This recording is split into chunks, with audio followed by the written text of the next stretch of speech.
I am Jennifer Daniels. I'm our sustainability specialist here on campus at Stan State. So I want to welcome everyone here and via Zoom. Just a reminder, we are recording this event, so it'll be available in approximately 1 week. And I just want to do a little housekeeping as well for our Zoom attendees. Please be sure that you're staying muted and you can use the chat feature. We do have a couple of volunteers on there that are monitoring the chat. The Q&A should also be open on Zoom, so you can start putting in questions if you have any, and we will have a Q&A at the end. And on Zoom, feel comfortable if you want to keep your camera on or off. Either way works for us. And we just want to thank the Gender Studies Department as well for introducing Hannah to us to be able to present this jointly for everybody today. To start us off, I do want to read our land acknowledgement. So we want to formally and with great respect acknowledge that we are on the traditional lands of the Yokuts Nation. Our campus, Stanislaus State, is built on the unceded ancestral lands of these indigenous tribes. Thank you for letting us honor them and give our thanks to their ancestors and descendants for their constant and careful stewardship of this land. So our guest speaker today is Hannah Evans. She works as a senior analyst at Population Connection, where she focuses on public speaking and the development of open source academic style resources. She's interested in working with students, professors, and activists to promote positive social and environmental change. Hannah's work investigates the ways population dynamics intersect with global social, political, economic, and environmental systems, and advocates for integrated developmental solutions that simultaneously combat climate change and societal injustices. She also cultivates partnerships between Population Connection and international NGOs. Before joining staff there, she worked as an adjunct professor of women's studies and taught classes on gender science and feminist theory. So welcome to Hannah. Just a moment. Okay. All right. Hi. Thank you so much for being here. It's really great to be here with all of you. I do a lot of presentations, but not so many of them these days in person. So it's really special to get to live. And yeah, thanks for joining. As Jennifer said, my name is Hannah Evans, and I work as the senior analyst for an organization called Population Connection. So this is a US-based nonprofit organization, and we do a lot of work in the spaces of population health and the environment, really looking at the ways in which population dynamics intersect with other global issues. Within the organization, I do a lot of work focusing on the connections between population and climate change, and really looking at the ways in which gender equality intersects with climate adaptation. So how can expanding access to resources, especially for women and girls in the spaces of healthcare and education, facilitate not only sustainable development, which we know very well, and human rights initiatives, but also climate change, adaptation, resilience building, and even mitigation. So today I'm going to be talking through a lot of issues related to population and the environment with a focus on climate change, climate justice, and vulnerability. Ultimately, I'm going to be arguing that we need to better understand and integrate gender equality into our solutions for climate change. This is a really important way forward for us as we work to create comprehensive and holistic solutions to climate change that are combating the issue. So if any of you have questions, please feel free to jot them down. I'd be happy to answer them during the Q&A, and we'll get to as many as we have time for. So we as an organization partner with a lot of international organizations that are smaller scale and community led. And we work in this space to promote organizations that are working in what's called PHE, or population health and environment. Has anybody heard of this approach before? Okay, so this is, yeah, maybe a little bit. Cool. So this is an integrated development strategy that works to simultaneously address social, economic, and environmental issues within communities. recognizing that issues are not happening in silos or in separation from one another, and rather that environmental issues are very closely associated with social issues, are very closely associated with and connected to economic issues. So really working to develop strategies and platforms at this community level that are working more in accordance with the environment, and creating systems that are holistic, that are comprehensive, and that are working to uplift the voices of people, and address issues in terms of human rights and social justice, while also working to protect the environment. So this is a theory and kind of an approach that at its foundation basically says the health of humanity is very much dependent on the health of the planet. So we need to develop systems that understand that and that integrate that at the community level. Really, again, forming a more cohesive relationship, a more compatible dynamic between people and their natural surroundings and local ecological systems. Okay, so just for context, one organization we work with that utilizes an integrative PHE approach is Path Foundation Philippines, or PFPI. So this is one of our partner organizations. And they, in their programs, they simultaneously work to address unmet needs in sexual and reproductive health by increasing access to voluntary family planning, while also at the same time working to incorporate climate smart development strategies that have a lot to do, in the case of the Philippines, with sustainable fisheries management systems, but would vary depending geographically where you are. And they also involve tools for women's empowerment. So in these cases, women are actually being trained as leaders within their communities. They're kind of being educated as stewards of the land, protectors of natural resources, and environmental educators, right? So this is a slide with pictures from one of the mangrove restoration projects. And this is an entirely women-run and led initiative that is, of course, working to protect the environment and educate community members about the importance of local ecological systems and how to maintain them and how to restore them. But it's also working to shift social structures to be more equal, right? Women are not in these communities usually considered decision makers. They're not usually leading initiatives. They're not usually in charge of things, right?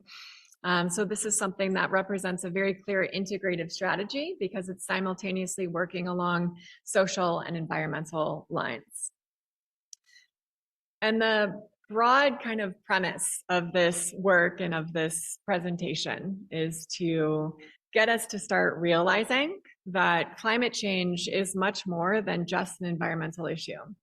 It's, of course, yes, very environmental in nature, but because of the unevenness of our global systems, people are interacting with and responding to and recovering from and just developing a relationship with something like climate change totally differently according to one's own positionality within communities and within societies. And we could look at this from many different angles and perspectives. We could look at race, for example, socioeconomic status, geographic location, or we can look at gender, right? If we look at women and girls, we can see that statistically speaking, women and girls collectively are poorer. They're more directly dependent on natural resources for sustenance and livelihoods.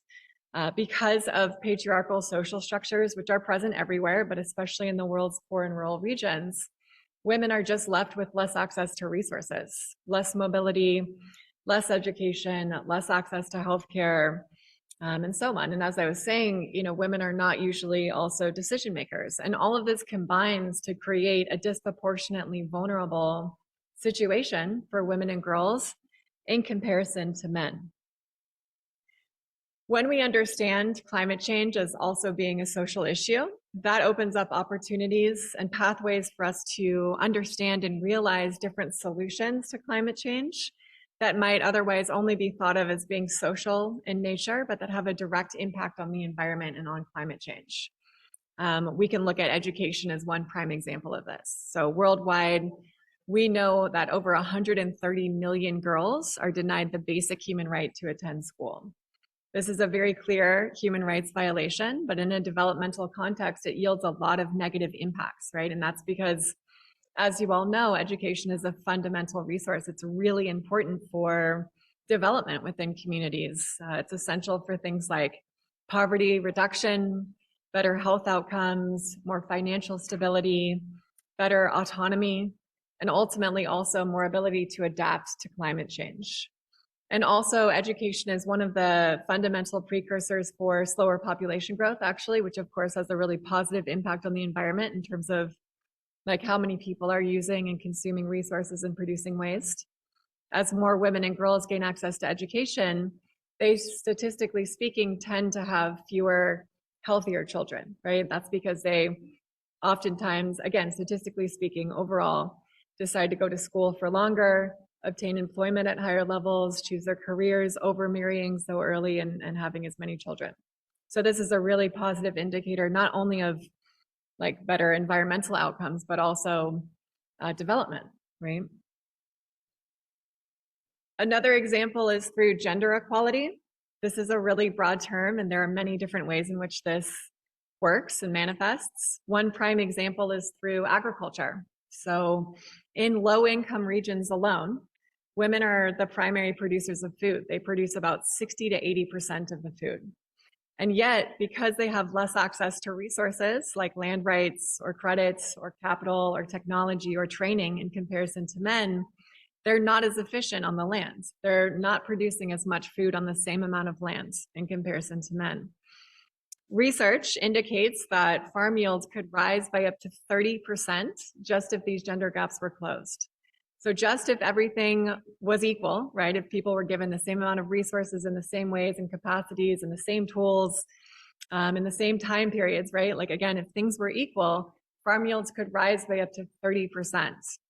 So this is a huge deal, right? Considering that we as a global community are trying to figure out how we can produce more food to meet growing demands in terms of population for food and also growing levels of affluence, so demand for different types of food. And we need to do so without further contributing to climate change, knowing that industrialized modern agriculture, this is like an agricultural area, right? So you guys are probably very familiar with this.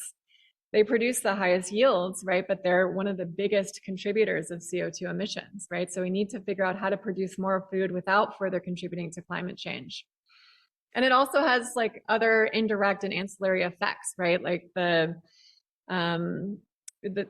reduction in the demand for deforestation. As more people are able to produce more food on less land and become more efficient there, that in turn reduces the demand to clear more land to produce more food.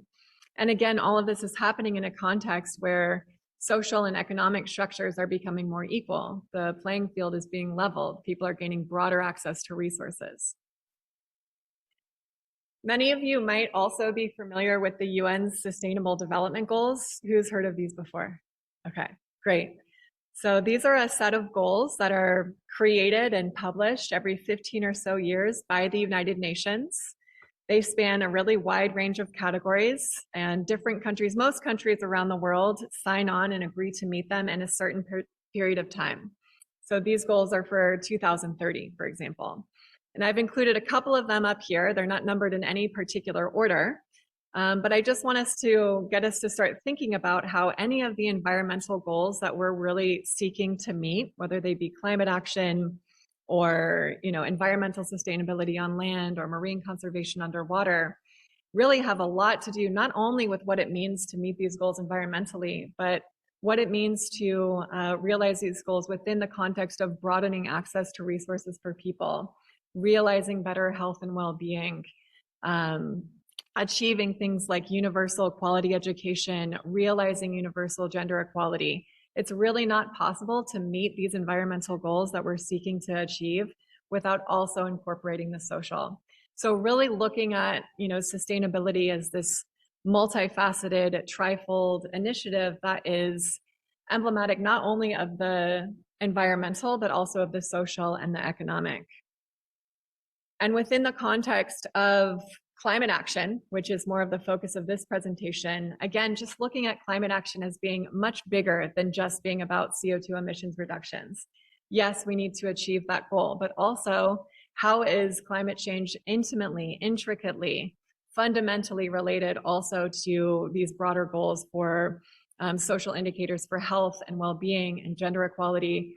How is it intimately related to, at the community level, integrated development strategies that are working more in accordance with the environment and also uplifting the voices of people, right? So really looking at this issue in an integrated way. And we know that, it's really important to incorporate all of these elements together, right? Because the same systems of oppression that have caused large-scale ecological collapse and environmental decline are the same systems of oppression that have and continue to subjugate people, right? Marginalize groups, exploit populations. So really in realizing solutions to something like climate change, which is so deeply embedded into all of our systems, we need to be working across multilaterally across social, economic, and environmental lines to produce more comprehensive, more fundamentally assertive solutions to this problem. In terms of the environment, we know that collectively we are running ecological deficits, right? Where we're using more resources in a certain period of time than the Earth's ability to regenerate them. The Global Footprint Network estimates that humanity now demands 75% more of our planet than its ecosystems can renew. But in order to maintain 85% of the world's biodiversity, which is very necessary in maintaining a sustainable planet, human demand really should only be using half of what the planet can provide. So this means that current demand exceeds that goal by at least a factor of 3. And to be clear, there are many different reasons for this. This is a very complex issue, and we're talking about things at this global scale, right? There's not one single problem or solution to this. It's really complex, right? But also, one of the most important factors behind this growing imbalance between human demand for resources and the Earth's ability to regenerate is, of course, the continued growth of the human population, right? So this is the purpose of this is just to talk about why and how and under what conditions population dynamics intersect with the environment, how human impacts come into play with things like climate change in ways that just help us better broaden our knowledge base around these issues and kind of develop a deeper understanding of how demographics and population dynamics come into play with the environment in ways that allow us to understand the issues and create solutions that include people that understand demographic trends and that, again, are more comprehensively kind of addressing these issues. Why is population of import, as we look and kind of identify the various challenges we're facing today? Well, if we look historically, we can see, I don't even think I need to explain this, right? We can take a really cursory look at this graph and see that things have become very out of balance in a very short period of time, relatively speaking. Who's seen this curve, this J curve before? Anybody? Okay, so this is looking at the growth of the human population over the past 10,000 years, which is not the full span of human history, but it's whenever we began to implement sedentary agriculture, and it's a good marker for kind of the start of modern civilization, so to speak. And for most of human history, as we can see, population growth has been really negligible. And it wasn't really until a very short period of time, like very recently, that our human numbers began to really increase drastically. And at times they were exponential, right, in terms of growth. So we've seen a lot of massive growth in a really short period of time.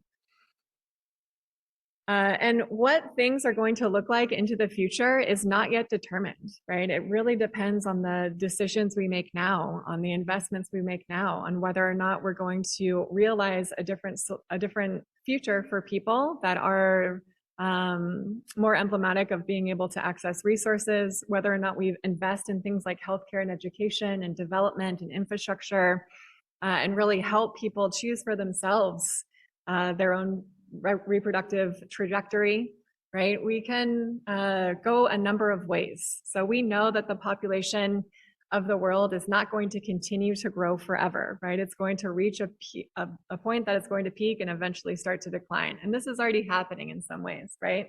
But again, the investments we make now in terms of healthcare and education, reproductive health, access to resources are greatly going to indicate how many people there are into the future. And that, of course, has very direct impacts in terms of our own environmental limits, and competition for resources, and so on. And I want to make clear here as well that, there are many different interconnected challenges that are facing our world today.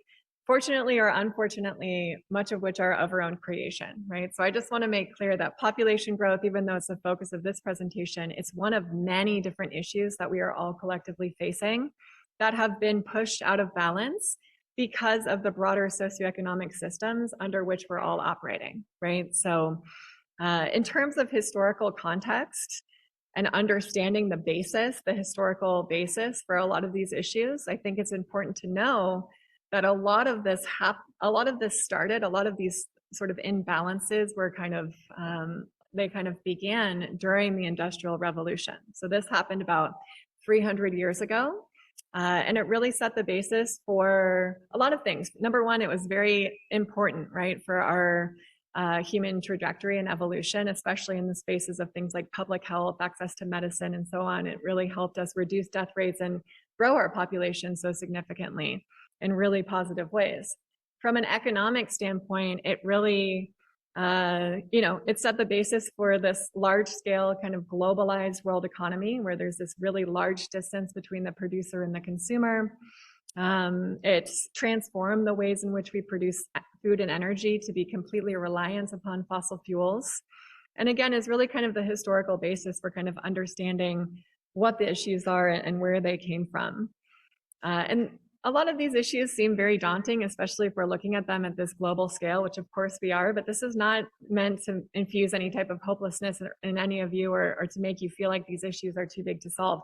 This is just information. This is just knowledge so that you can understand what the issues are, how they're connected, what the historical context is, where it's relevant, so that you can, for yourselves, with a broader knowledge base, think of solutions, right? A lot of the solutions that we need to implement have not yet been created. So this is just, again, information. And in a way, it's supposed to be empowering, right? I actually think it's a little empowering to know that a lot of the issues we're facing have been created over the past 300 years, right? The same point in time that we see world population begin to increase really drastically is the same point in time that we can identify a variety of indicators of ecological decline or resource overuse.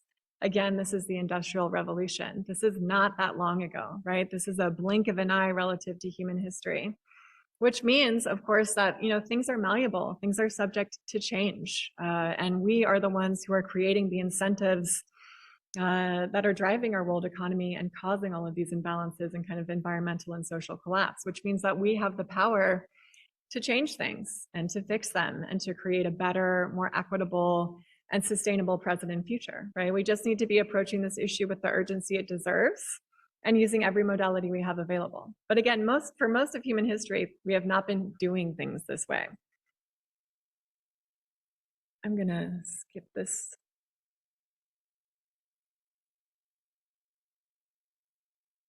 Sorry about this. I went too fast.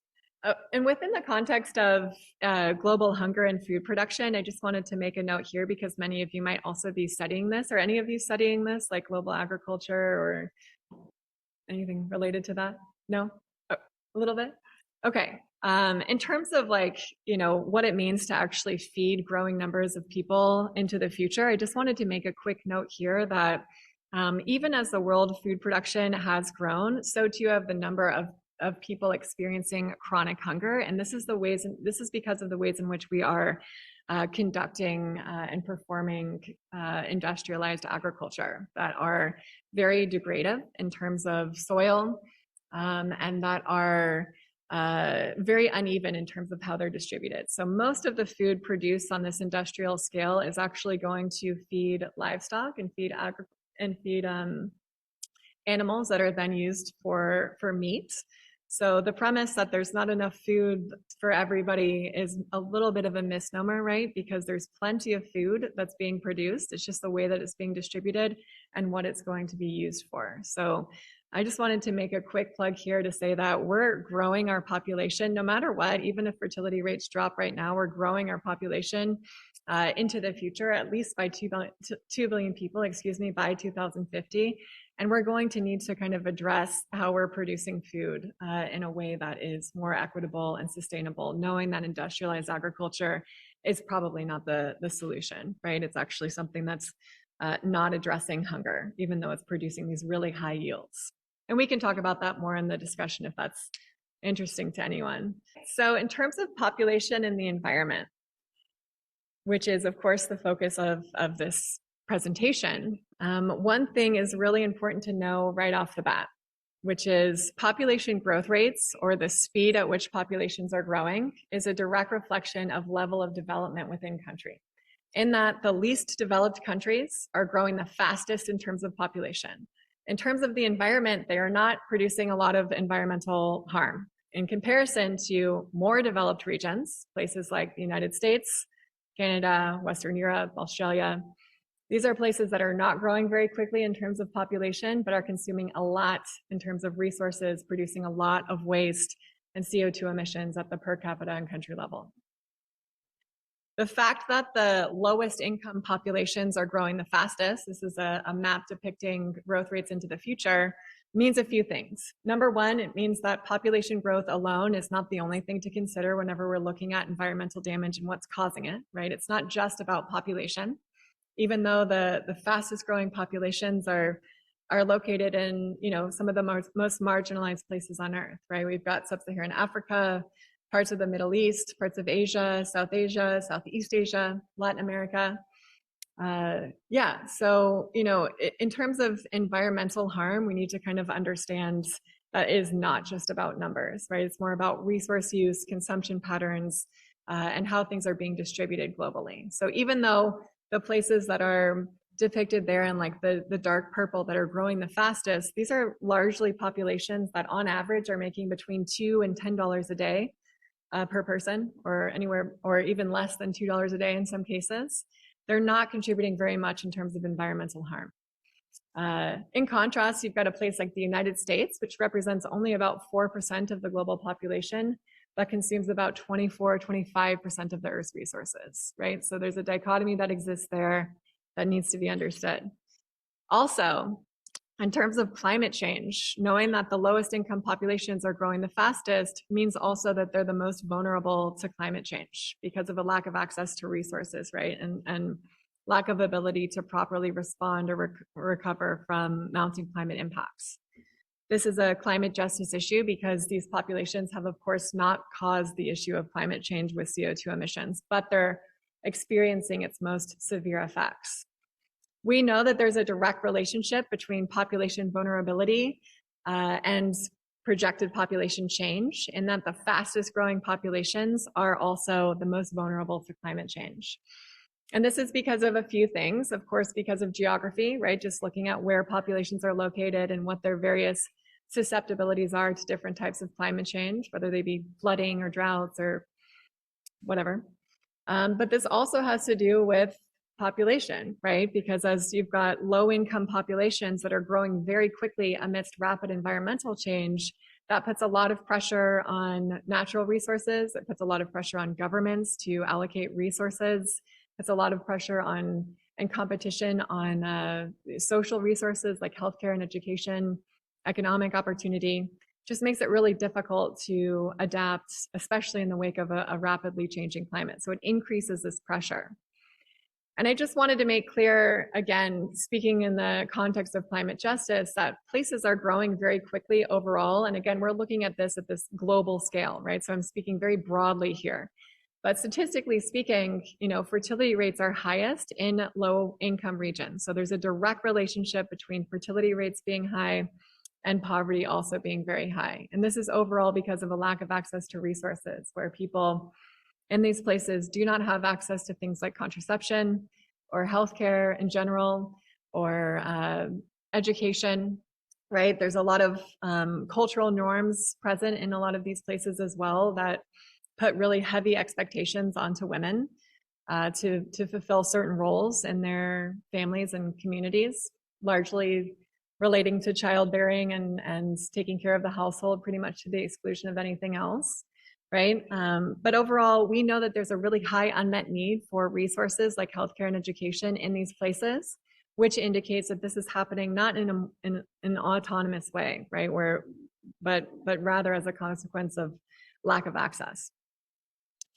So there are a lot of different examples of how population intersects with climate vulnerability around the world. And I've just included a couple country level examples up here just for reference, and I won't go too much into them. But the main thing I wanted to say here is, in terms of population, most of the world's population, about 6 billion people or 80% of the global population, is now in a position where they are as a country like rapidly industrializing. So they are working to mechanize their industries, participate at higher levels in the global marketplace, right? And just develop higher levels of affluence and develop like according to the metrics that we've set forth under this present capitalist system, right? So there are industrialized countries and everybody else is working in some capacity to industrialize. And I just wanted to say, like, because of climate change, now these countries that are in this very important, very otherwise auspicious point in their developmental trajectory, they're having to divert resources away from the process of industrialization and of development and towards rehabilitation of resources and what's been lost because of climate change. So they're having to, in some cases, even take on more debt from places like the International Monetary Fund or the World Bank, just to recover what's been lost because of climate change, which of course they did not cause, right? So this is creating a lot of precarity around development and what it's going to look like into the future. Also population, what that's going to look like.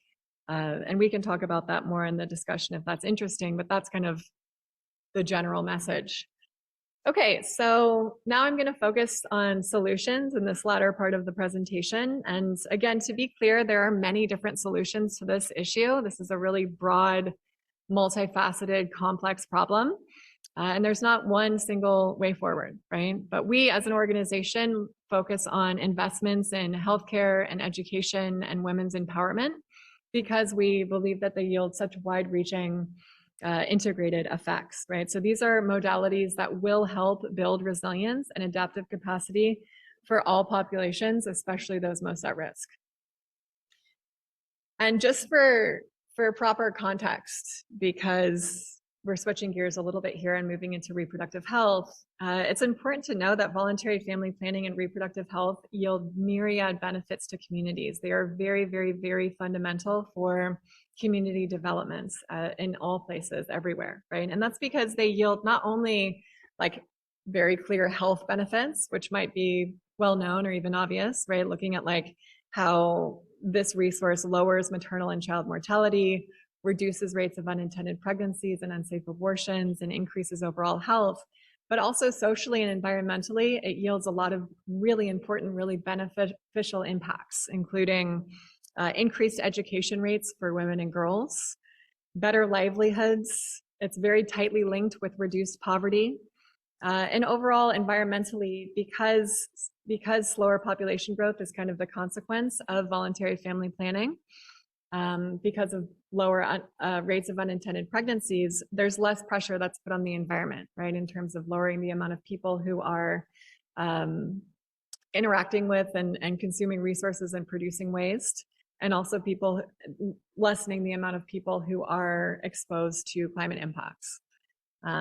Most fundamentally, this is a human right to which everybody deserves access, right? Because it facilitates what's called independent or informed choice, which enables people to more freely determine the number, timing, and spacing of their births. So this is a fundamental aspect of being a human being and therefore also a human right. With family planning is education. So we include these two resources together because they are so complementary and even co-constitutive. And education is just another fundamental human right. You know, it's something that, again, I don't think I need to go into much detail about in terms of its importance, but it's something that facilitates like independent and critical thought, right? Which is very necessary for helping people to overcome, you know, cultural barriers that might otherwise prevent them from utilizing a resource like family planning, or to being open about something like a woman-led mangrove restoration project, right? It just helps people make decisions for themselves. Also, socially, whenever education levels rise for women and girls, they gain access to social, economic, and environmental, or excuse me, political power.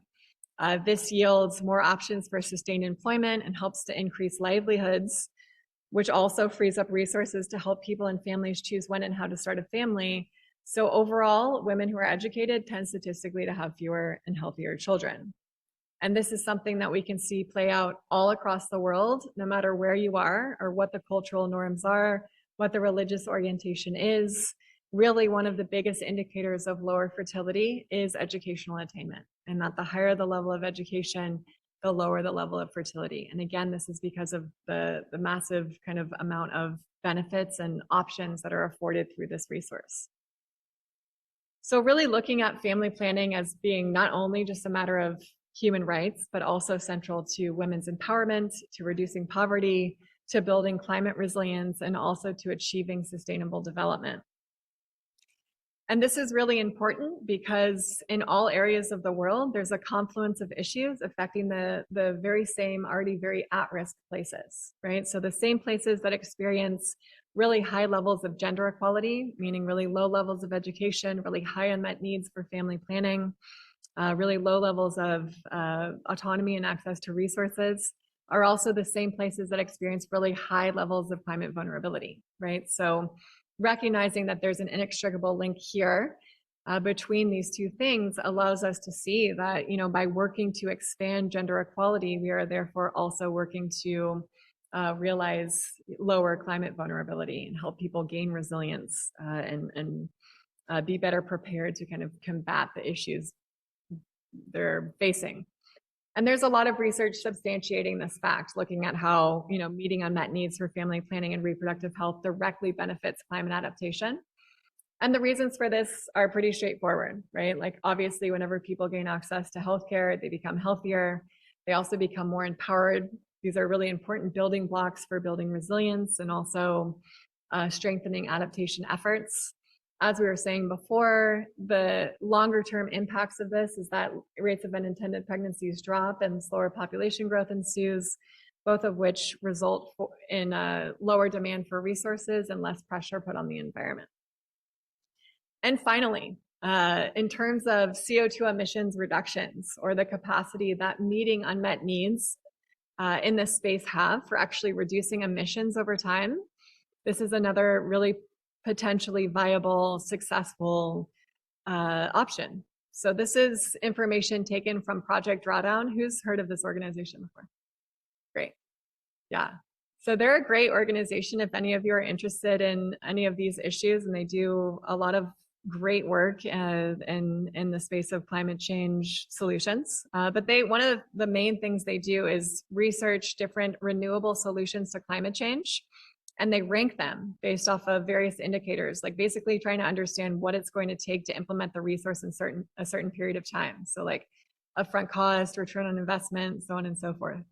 And they've estimated that meeting unmet needs for family planning and education worldwide could result in up to almost 70 gigatons of CO2 emissions reductions by 2050 alone, which would make it the third most potentially viable or successful solution out of a list of over 83 different solutions on Project Drawdown's webpage.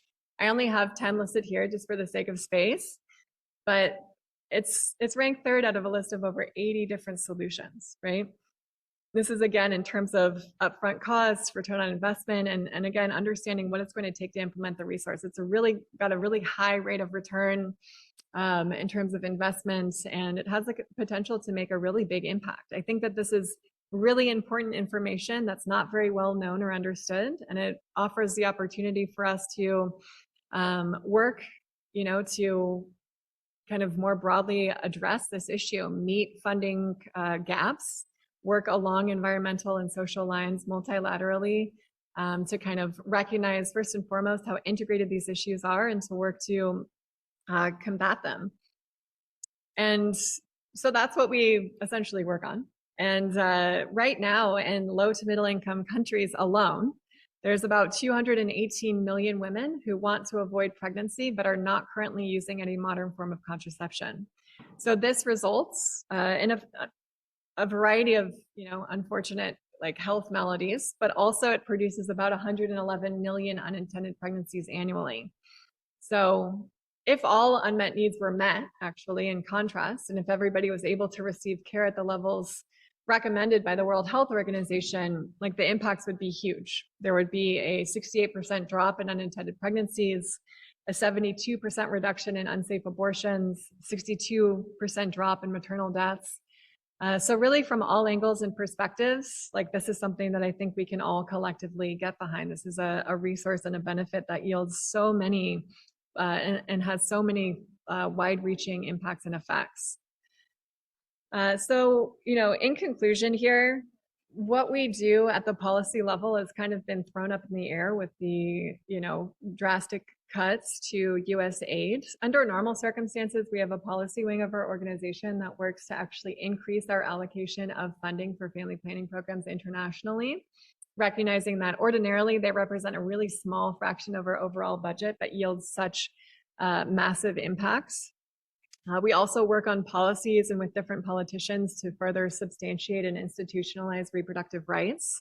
Right now, we're working on kind of defense and coalition building and working with different organizations to help support and meet these gaps that are kind of increasing as a consequence of what's been going on in terms of international aid. But that's kind of the gist of it. There's a lot of precarity going on in the policy wing of things. And yeah, so thank you. I know we've talked about a lot of information looking at the broad connections between population and climate change, ultimately advocated for rights-based solutions that are rooted in gender equality as a way forward for meeting human rights goals, bettering sustainable development, and also facilitating better climate adaptation, resilience, and mitigation. So thank you very much. This is my email.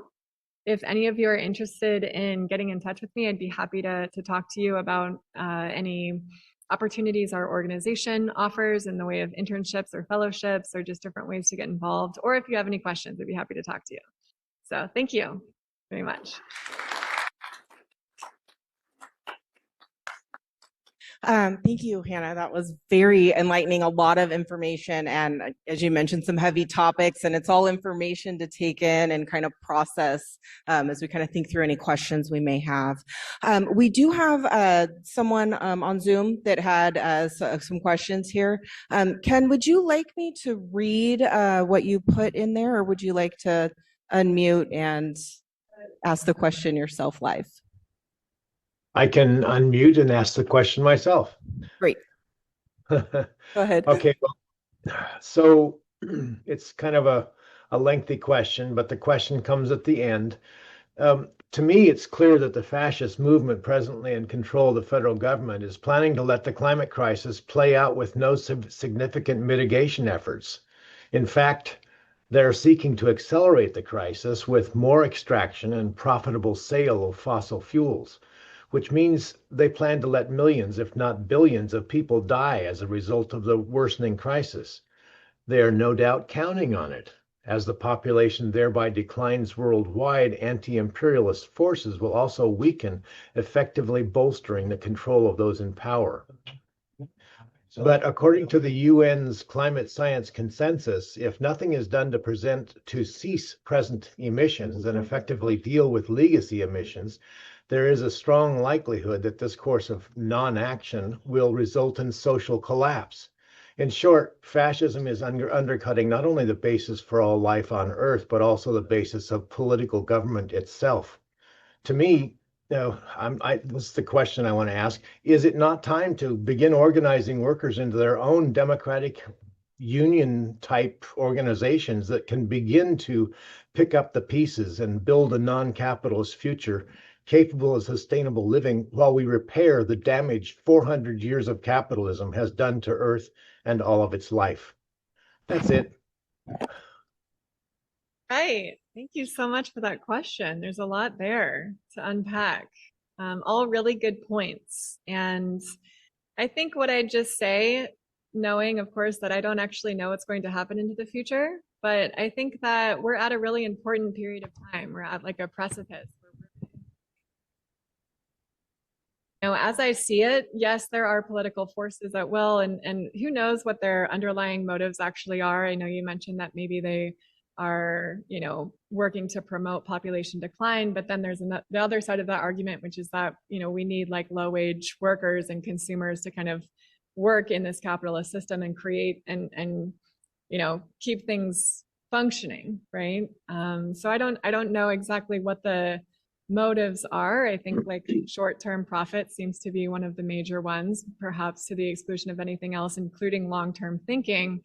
But we're at a really interesting, a really important period of time where I think that we are being told and forced into changing the ways in which we're doing things. And despite what's going on at the broader sort of structural levels that seem very daunting and dystopian, I think that what we should focus on are the amazing things that are happening at the local levels as well, and to not let us lose hope, because actually there's a lot of resistance being built, not directly in terms of like resistance, but in terms of like just the ways in which communities are functioning and operating.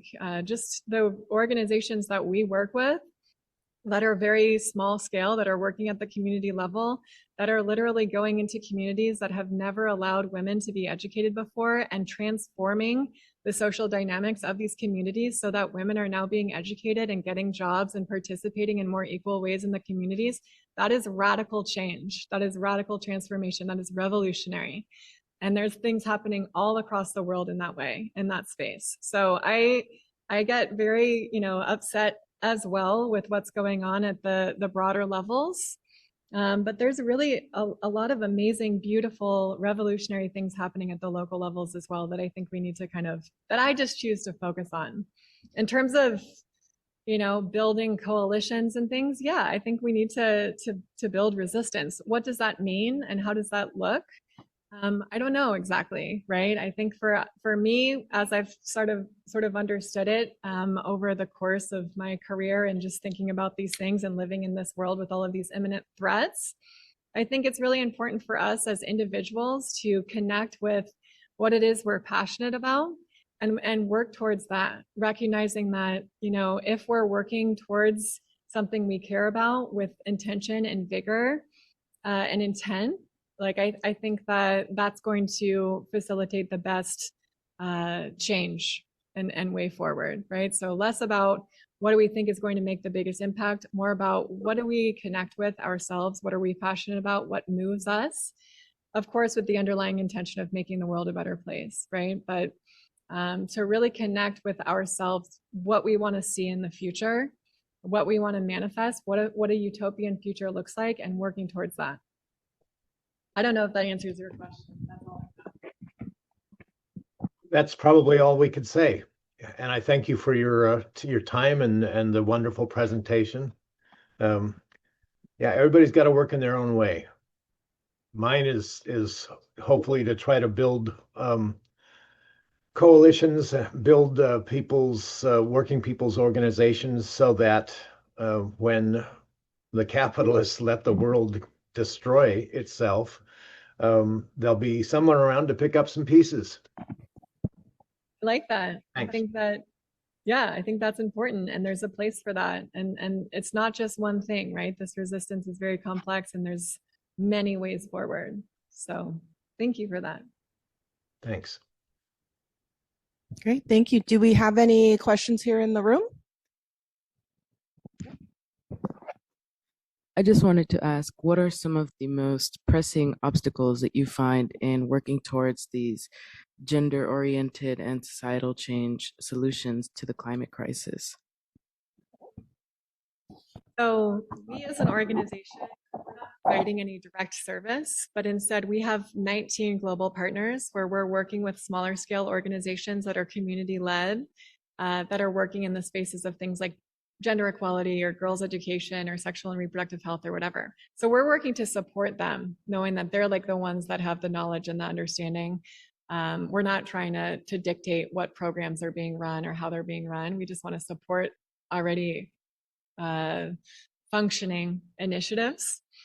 And, you know, in talking with organizations, I think that one of the biggest challenges is the broader culture, like the cultural norms, right, that are oftentimes heavily patriarchal and exclusionary, right? They're not very open to participation of women in any sort of empowered way. And so it just recognizing that these social structures are changing, like I said before, but that they take a lot of time. Like the mangrove restoration project that I mentioned at the beginning, that's something that not every woman in the community is allowed to participate in, even still today, right? And that's because ultimately men still have jurisdiction over, you know, what their wives are doing in the communities, and not everybody's open to it. I actually had the opportunity to go to this community and to talk to a lot of the community members there. And I spoke with one couple, man and a woman, who the man was in charge of the sustainable fisheries management, and the woman was in charge of the mangrove restoration project. And the husband was talking about, you know, how at first he had a lot of resistance to his wife participating in this initiative, because that's not what women did, you know, and it was wrong to have a woman be in this position of power, and, you know, all of these kind of cultural norms and all of this conditioning that made it really difficult for him to accept. But over time, after seeing how interested she was in the initiative, how good she was in this work, and how important it is to have everybody working towards community development, he changed his mind. And he's now one of the biggest advocates in the community of women's empowerment. And he leads men's groups where they sit and talk about these issues and, you know, try to kind of open people's minds and understandings. So it's something that's incremental change. It takes some time. There's usually always resistance. Same in the girls' education spaces and the organizations we work with in Kenya. But once these changes are implemented, then that transforms the communities, right? Because these ideals are passed down from generation to generation, and the paradigm begins to shift, right? So I think that's one of the biggest challenges, is just that cultural barriers, but also knowing that it's more of a long-term kind of approach. Yeah. Good question. Thanks. Yeah. Be able to see you better than a. Hi, nice to meet you. So my name's Anayeli. Just a little background. I'm an advisor here at STAN. So I have a lot of students that sometimes want very specific, right, career goals. Can you share a little bit about how you got to where you are, in case students are interested or have similar, career paths that they might want to, know more about? Yeah, absolutely. Thank you. Well, I have always been really interested in environmental issues, and I always thought of myself growing up as someone who was going to work in conservation of some kind. And I was like one of those environmentalists that like hated people, because I was like, what are you doing? You're littering, you're like interacting with the environment in such an unsustainable way. And I just, you know, I was like, I blamed people, you know, and I went to school, got my undergrad in geography, human geography, and political science, and then traveled. I got the opportunity to go to Honduras to work as a volunteer there for a couple of weeks. And then I did some traveling around Central and South America and developed a totally new understanding of what environmental conservation was, knowing that it's, again, very intimately related with like social justice and with poverty alleviation, and that the issue is just much more complicated than what I had previously understood. So I came back after traveling and went to grad school. I got my master's also in geography. I studied political ecology and looked at sustainability issues between Nicaragua and the United States, looking at sustainably labeled products by nonprofits in the United States and Europe that were actually contributing to a lot of human rights abuses and workers' rights abuses in Nicaragua. So kind of did a supply chain analysis and a critique of sustainability. After that, I randomly it was very random and very last minute, and I got a job working as an adjunct professor in the women's studies department. I ended up teaching there for a couple years, and I got kind of a basis for higher ed teaching there, and was looking for different jobs. I had a job working for like a startup that was kind of random. I worked kind of as a volunteer or a part-time worker looking at food security issues. I worked for a food bank in Southern California in Orange County. I think I got logged off maybe. And then I was just looking for jobs actually on idealist.org. Have any of you been on that website? This is a really nice website if any of you are interested in working in advocacy or in the nonprofit sector. You can basically just go on the website and find jobs all across the world, volunteer opportunities, jobs, whatever. And I found this position. It wasn't this exact position, but it was working in the communications departments. And I didn't know so much about population dynamics or reproductive health, but I was really interested, of course, in the environment. And I had taken some demography classes before, and so I just applied for it. And I've been working here ever since for about 5 years, and it's been a really nice fusion of my academic career and also my experience traveling abroad and kind of developing this more integrated kind of perspective of things. It's been a really nice reflection of that. So, yeah. Mm-hmm.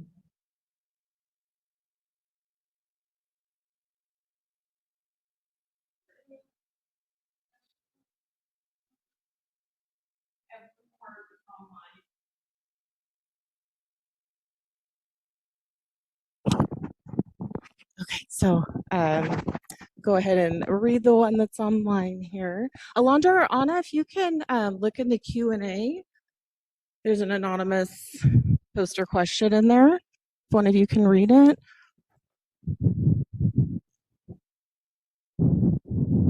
Might not be able to find it. Sprint across the room a little quicker. Okay, so this one said, following up on Ken's question, how can people in the U.S. better provide support to the local organizations absent the support from USAID? Organizations who are...